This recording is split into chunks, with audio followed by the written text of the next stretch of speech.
नाले के जंगलों में टूनी चिड़िया अपने पति चीचू कौवा के साथ रहा करती थी। चीचू कौवे ने टूनी चिड़िया से लव मैरिज करी थी, जिसके चलते उनके घर वालों ने उन्हें अपने घर से बाहर निकाल दिया था। अब हम कहाँ जाएंगे? हमारे घर वालों ने तो हमें घर से बाहर निकाल दिया।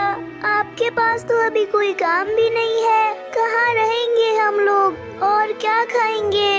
अरे पगली, इतना बड़ा जंगल है, हमें कहीं ना कहीं काम मिल जाएगा।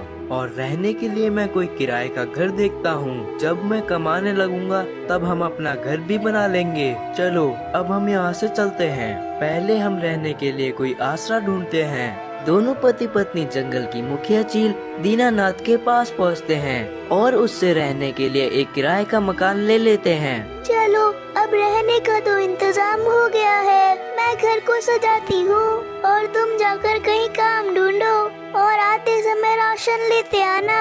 अच्छा भाग्यवान, मैं जाता हूँ, तुम अपना ध्यान रखना। इतना कहकर चीचू कौवा काम ढूंढने के लिए चला जाता है। बहुत जगह ढूंढने के बाद उसे एक काम मिल जाता है। शाम को राशन लेकर जब चीचू कौवा घर पहुँचता है।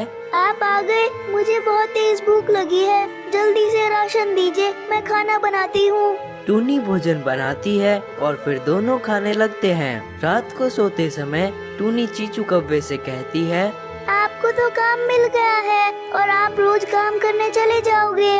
मैं सोच रही हूँ क्यों न मैं भी आपके साथ काम करने चलूँ, जिससे घर में दुगनी आमदनी होगी और जब ज्यादा आमदनी होगी तो हमारा घर भी जल्दी बन जाएगा। तो ठीक है टूनी, कल से तुम भी मेरे साथ काम पर चलो। अगले दिन से टूनी और चीचू दोनों काम पर जाने लगे और इसी तरह 2 महीने गुजर गए। सब कुछ अच्छा चल रहा था। सुनिए जी, मैं माँ बनने वाली हूँ। अब मैं आपके साथ काम पर नहीं जा सकूंगी, मुझे अब आराम की जरूरत है। टूनी की ये बात सुनकर चीचू कौवा खुश हो जाता है और अकेले ही काम पर जाने लगता है। इसी तरह कुछ दिन बीत जाते हैं। एक दिन जंगल का सरदार चीचू कौवे के घर आता है। चीचू, अरे ओ चीचू, जल्दी घर से बाहर निकल, मुझे तुझसे बहुत जरूरी बातें करनी है। मुखिया की आवाज सुनकर टूनी चिड़िया घर से बाहर निकलती है। मुखिया जी, क्या काम है?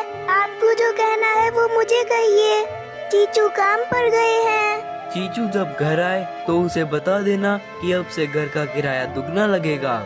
रहना है तो दुगना किराया देना पड़ेगा। इतना कहकर मुखिया वहाँ से चला जाता है। शाम को टूनी ये बात चीचू को बताती है। अब हम क्या करेंगे? कमाई भी बहुत कम हो रही है, दुगना किराया हम लोग कैसे देंगे? कुछ ही दिनों में हमारा बच्चा भी आने वाला है, उसे लेकर हम कहाँ कहाँ ठोकरे खाते फिरेंगे। मेरा तो दिमाग काम करना ही बंद कर दिया है। एक बार फिर हम बेघर हो जाएंगे। टूनी, तू माँ बनने वाली है, तू इतनी चिंता मत किया कर। ये तुम्हारी और तुम्हारे बच्चे दोनों के लिए ही सही नहीं होगा। अभी बहुत रात हो गई है, कल सोचेंगे क्या करना है। फिर दोनों पति पत्नी सो जाते हैं। अगली सुबह चीचू काम पर जा रहा था। वो उस समय बहुत परेशान था। उसे कुछ भी समझ नहीं आ रहा था कि अब वो अपनी पत्नी को कहाँ लेकर जाएगा। इसी परेशानी में चीचू कौवा अपना रास्ता भटक जाता है और एक पुरानी रेल की पटरियों के पास आ जाता है।